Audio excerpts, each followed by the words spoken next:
Shalom Obracha, nous poursuivons avec la 14e Mishnah du deuxième Pérec. La Mishnah nous enseigne ici, c'est Or Shel Teruma Veshel Kilei Akerem.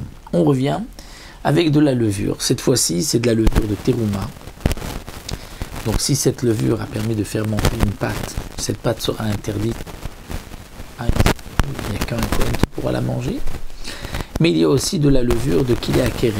C'est-à-dire que c'était du blé qui avait été planté, qui avait été semé à côté d'une vigne, et donc la vigne et le blé forment Kilei Akerem, et tout est interdit, et même interdit d'en tirer profit.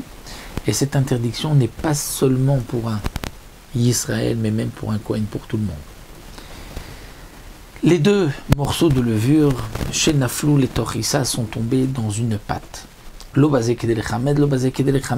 avait pas suffisamment dans le premier morceau de levure de quoi faire fermenter la pâte, ni dans le deuxième. Mais ensemble, les deux morceaux vont permettre à la pâte de fermenter. Puisque cette pâte a fermenté grâce à deux levures, qui elles ont un point commun, c'est que la terouma est interdite à Israël, Kilei Akerem est interdite à Israël. C'est vrai à un Kohen aussi, mais au moins à Israël. Et bien, puisque les deux ont au moins le même interdit, alors Assur les Harim ou Mutar la Kohanim, on va dire que la pâte est interdite maintenant à Israël, mais elle est permise aux Kohanim. Pourquoi elle est permise aux Kohanim?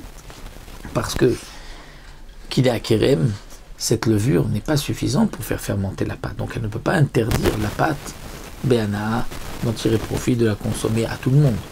Mais étant donné qu'elle a été aidée par la terouma et que la terouma, elle a au moins une interdiction à Israël, mais pas un Kohen, donc l'interdiction Israël restera, mais pas celle du Kohen. C'est-à-dire qu'elles vont s'associer au moins pour un Issour qu'ils ont tous les deux en commun pour un Israël. Rabbi Shimon m'attire les Harim de la Kohanim, Rabbi Shimon dit non. C'est permis et pour un Israël et pour un Kohen. Pourquoi? Parce que comme nous l'avons vu plus haut, Rabbi Shimon pense que lorsqu'il y a deux, c'est vrai la même espèce de la levure, mais de deux interdictions différentes, elles ne vont pas s'associer pour interdire. Et donc, d'après Rabbi Shimon, ce sera permis même à un Israël de consommer cette pâte, parce qu'il n'y avait pas suffisamment dans la levure de Terouma, ni suffisamment dans la levure de Kilei Akerem pour interdire. Les deux ensemble, mais les deux ensemble ne peuvent pas s'associer pour interdire. Elles se sont associées pour faire fermenter la pâte, faire gonfler la pâte, mais pas pour l'interdire, donc ce sera permis à tout le monde.